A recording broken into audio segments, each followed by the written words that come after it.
Muy buenos días, ¿cómo están estimados muchachos? Hoy nuevamente pues continuamos con nuestras clases a distancia. Ya creo que hay buenas noticias con respecto a la finalización muy pronto de esta cuarentena, pero mientras eso sucede pues tenemos que continuar con esta modalidad pues, un poco a distancia en virtud del distanciamiento social. Sin embargo, pues vamos a seguir dándole continuidad y seguimiento.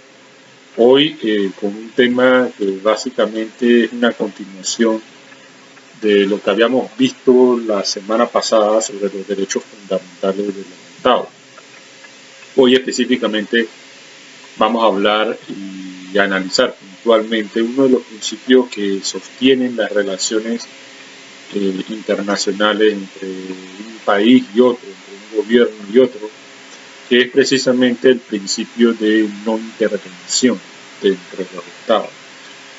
Pero este principio tiene un origen muy peculiar y data principalmente de la época de los recientes años en que se va independizando las repúblicas y las colonias y se convierten en nuevas repúblicas en el continente americano.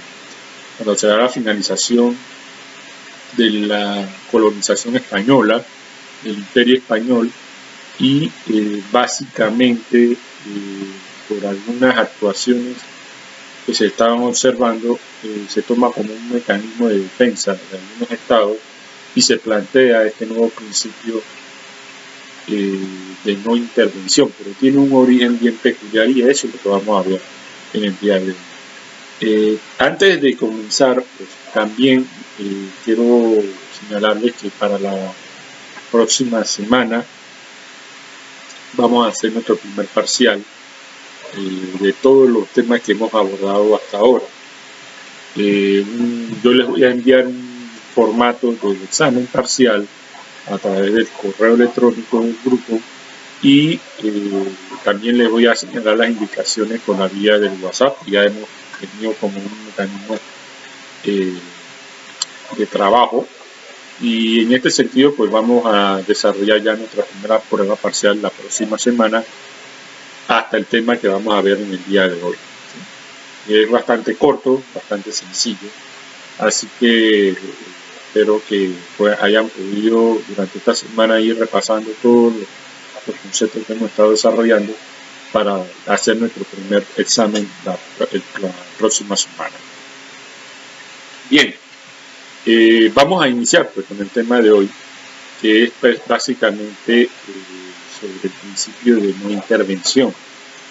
Y como yo les señalaba, inicia básicamente por allá por los años 1800, este principio. Pero en sí, ¿qué significa la idea central del principio de no intervención? Básicamente, la intervención es un acto ilícito en donde no le es permitido a un Estado intervenir en los asuntos internos o externos de otro Estado.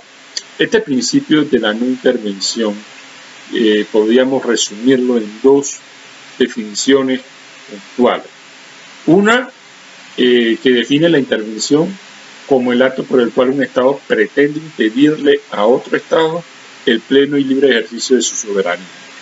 Eso sería la intervención. Y sería también entendida como la injerencia de un Estado en los asuntos de otro para hacer prevalecer o imponer la voluntad del primero. Ahora bien, esta intervención o esta injerencia que no es permitida, no es dada, no es aceptada en el concierto de las naciones, en la comunidad internacional, tiene varias formas de intervención. Es decir, si bien es cierto el principio general es que no debe tolerarse la intervención, no es menos cierto que hay situaciones en donde la intervención va a proceder. Pero esta intervención tiene varias formas.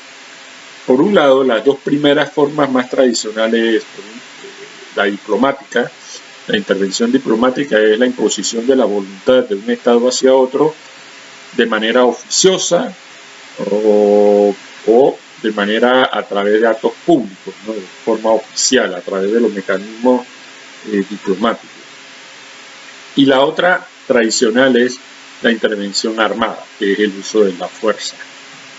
Sin embargo, también observamos que hay otros tipos de intervenciones, formas que podemos definirla como la intervención directa, de un Estado directamente con otro, o la intervención indirecta, que la utiliza a través de otros medios o a través de otros sujetos de derecho internacional para tratar de imponer la voluntad de un Estado con otro.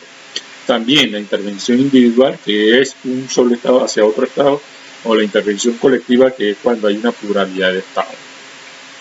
Sin embargo, la intervención, las causas por las cuales puede ocasionar la intervención, o por qué un Estado intervendría o se impondría en la voluntad de otro Estado o afectando su soberanía, la podemos resumir en 4 causas conocidas. Por un lado, el reconocimiento de la intervención por medio de un tratado o una ley del país. Es decir, se pacta un tratado y en el mismo tratado, que es un acuerdo entre 2 naciones, acepta la intervención como un mecanismo para resolver su disputa o para encarar alguna situación.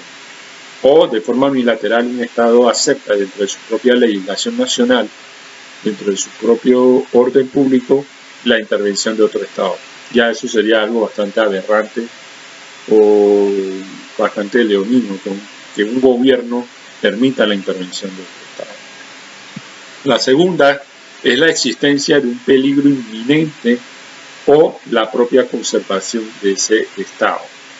Si se ve amenazada y tiene que recurrir entonces a la intervención, ya sea diplomática o armada, pues lo hace por la causa de la propia conservación de la existencia de esa nación o de ese país o de ese Estado. La tercera es una intervención de causa humanitaria, que muchas veces es la cara visible de muchas intervenciones, pero dorando la píldora, digámoslo así, tratando de suavizar el carácter invasivo a través de una causa humanitaria. Y la última, la cuarta, que a veces es la que realmente motiva muchas guerras a nivel mundial, que es la preservación y defensa del equilibrio en la balanza de poder, sobre todo cuando hay potencia y hay naciones que se amenazan o se intimidan o se bravuconean unas con otras, se rofean, como usualmente decimos, unas con otras, y entonces da cara a una intervención, ya sea diplomática o militar, pero por atender la balanza de poder mundial.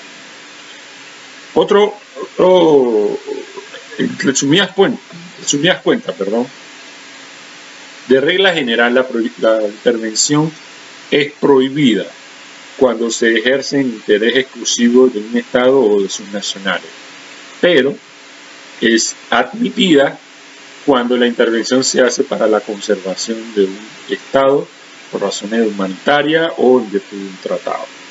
Entonces tenemos la regla que tiene su excepción. En regla general, la intervención no se va a permitir por ningún concepto, a menos que exista una causa humanitaria o amenaza a la conservación o un inminente peligro a la conservación del Estado que se ve amenazado.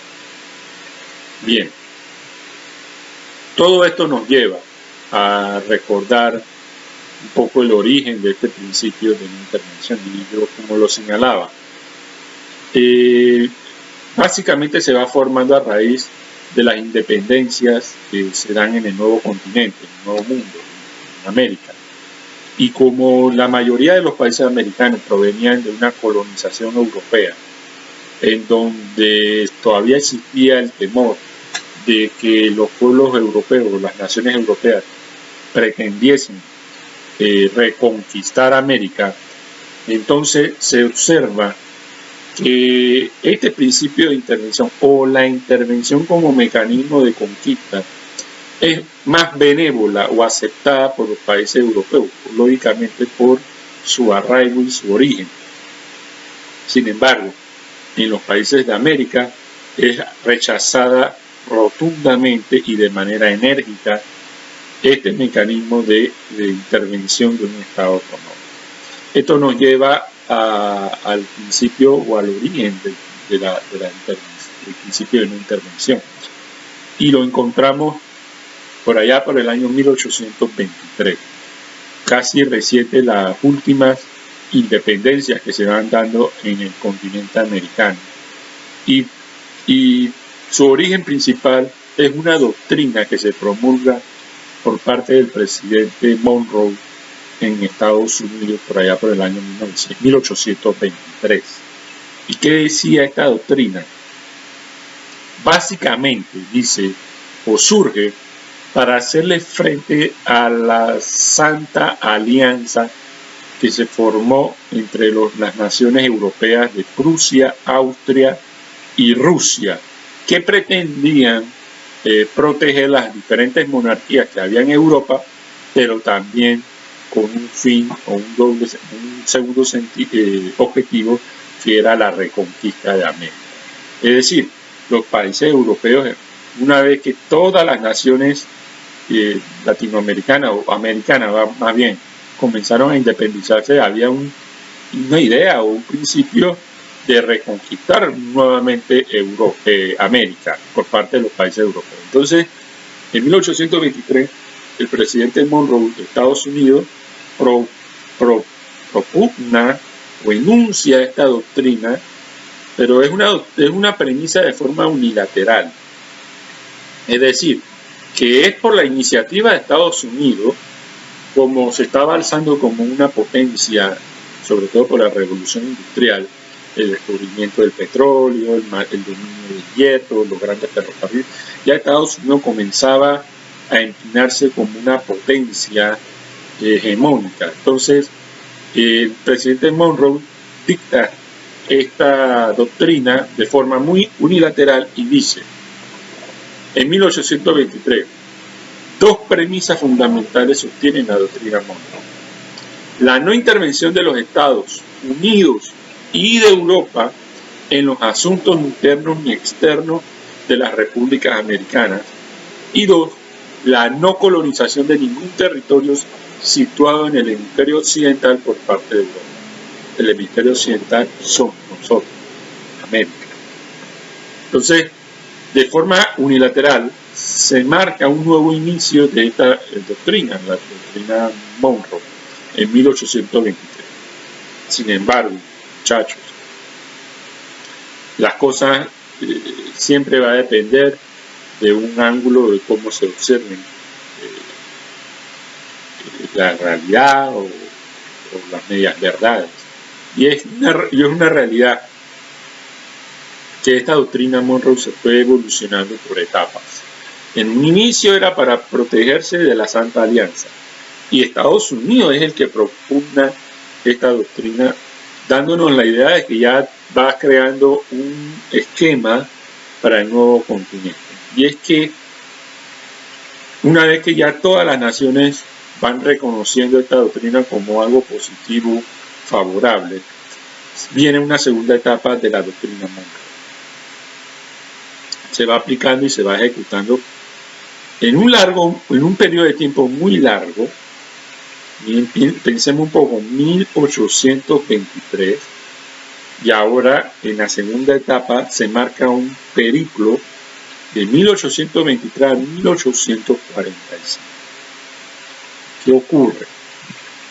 Durante este periodo, si bien es cierto, Europa no puede intervenir en los asuntos ni en la reconquista de América, Estados Unidos prácticamente garantiza eso.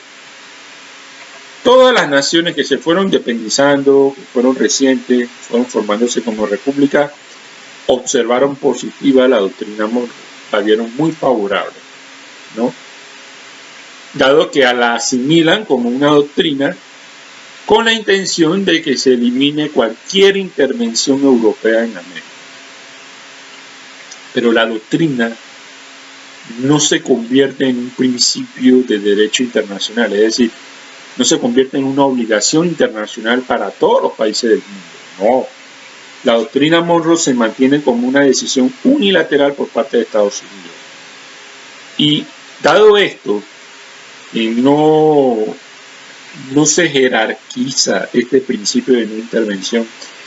El único que respalda y garantiza la no intervención de los países de Europa viene a ser Estados Unidos, como si fuese nuestro papá, como si fuese nuestro policía.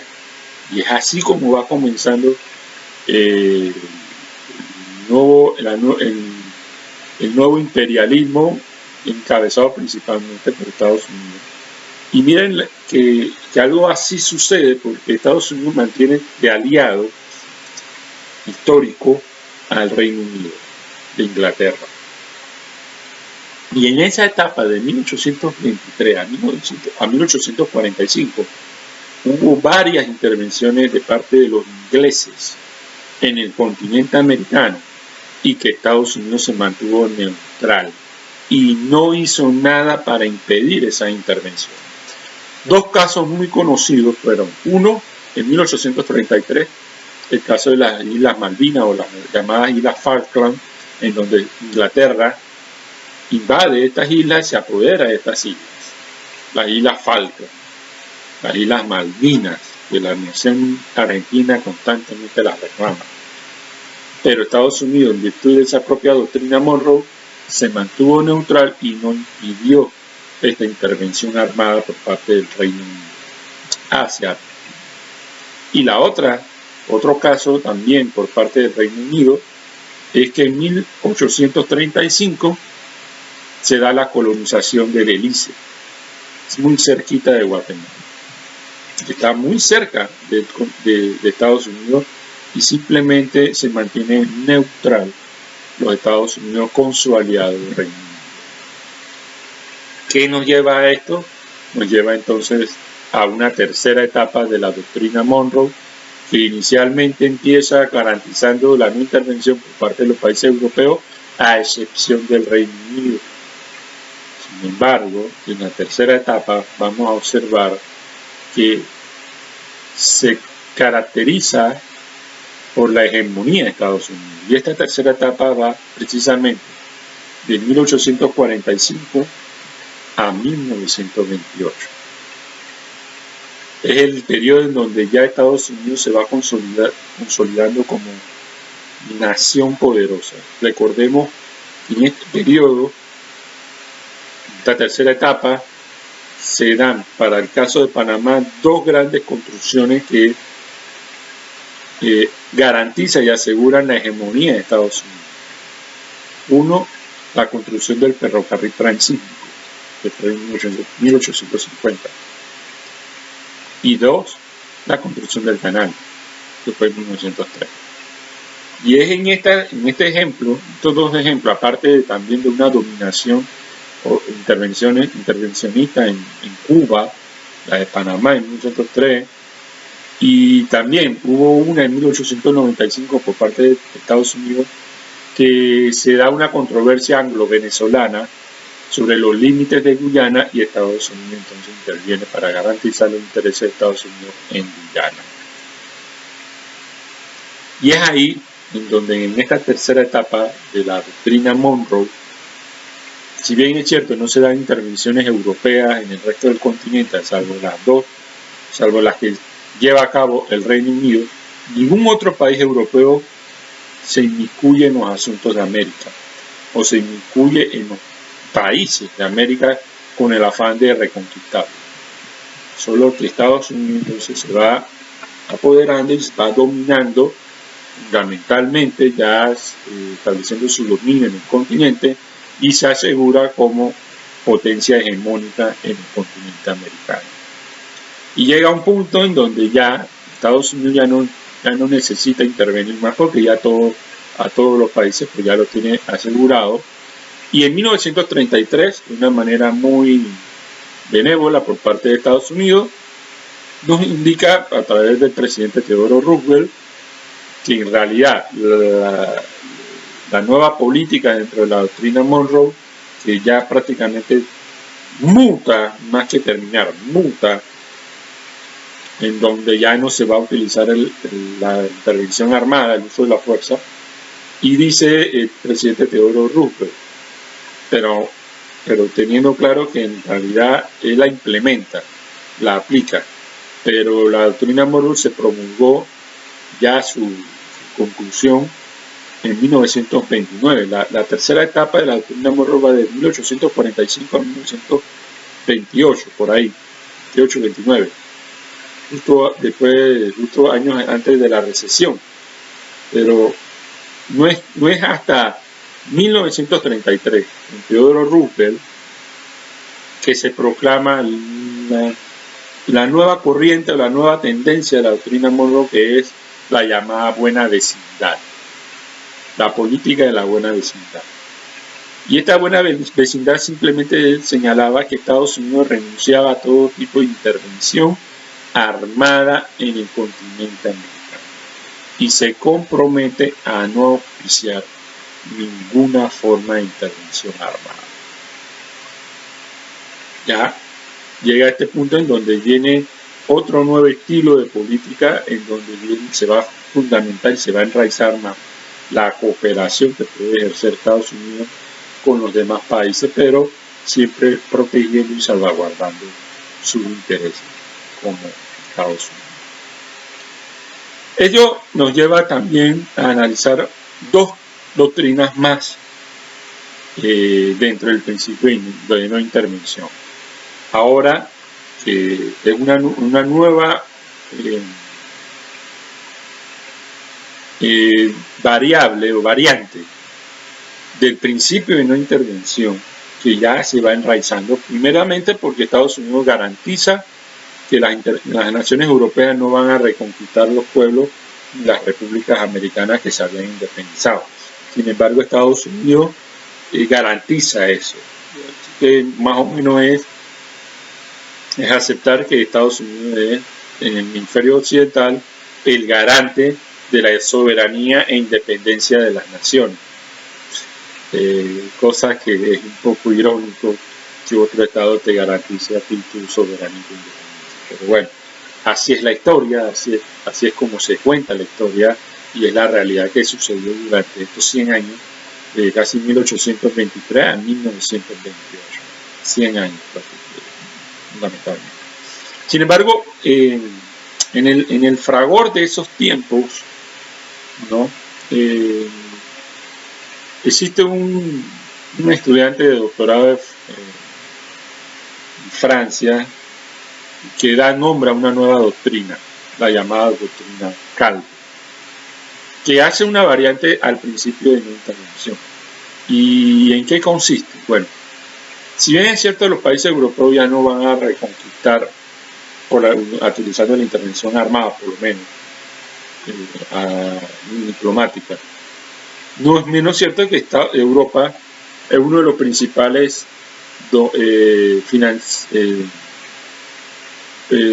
bancos o financistas de las nuevas repúblicas.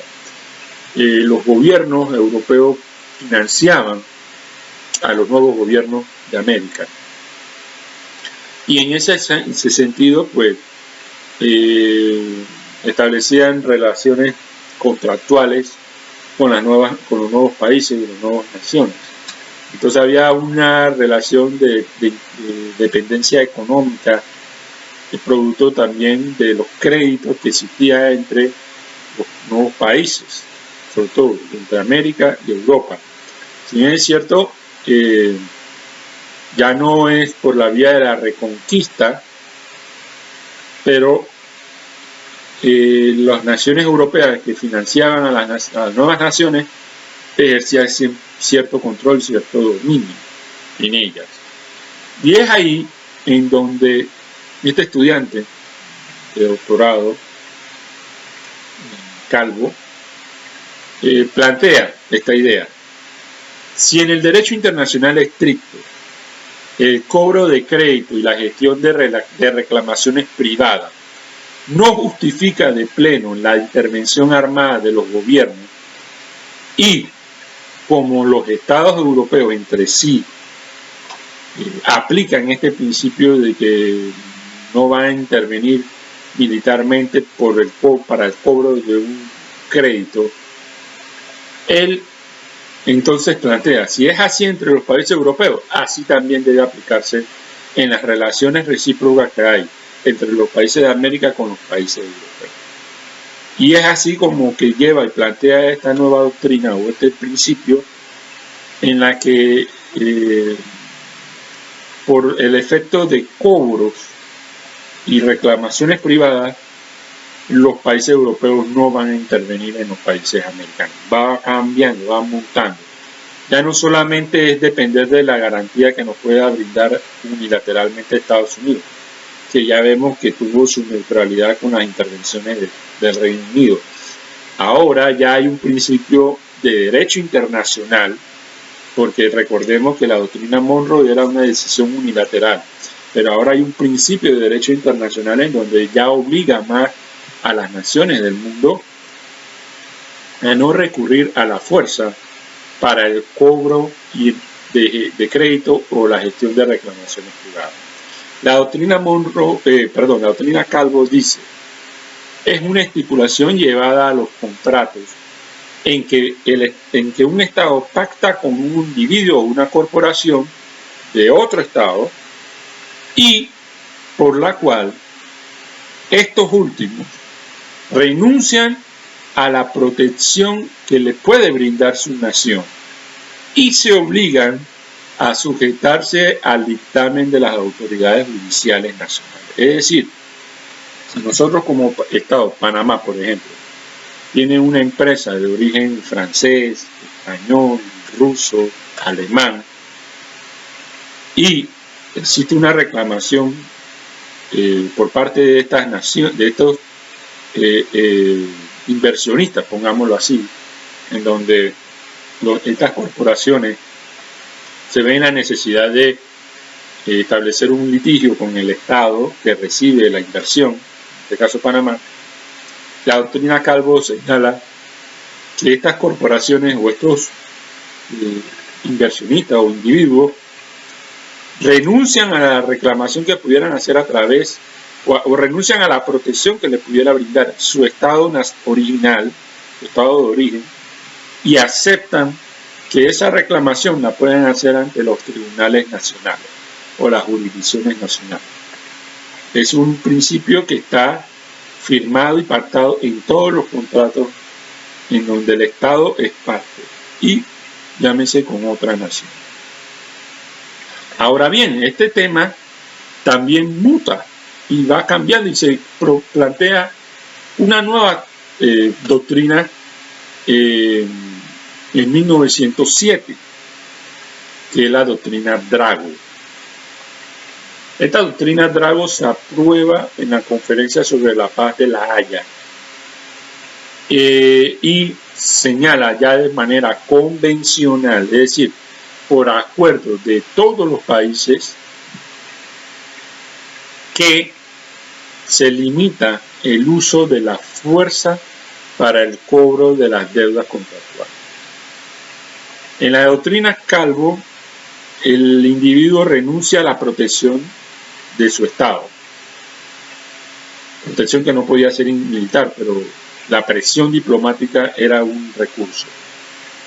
Ahora, en la doctrina Drago, limitan el uso de la fuerza para el cobro de deudas contractuales y señalan que las potencias contratantes convienen en no recurrir a la fuerza armada para el cobro de las deudas contractuales reclamadas al gobierno de un país por el gobierno de otro país, a menos que el Estado se niegue a pagar la deuda.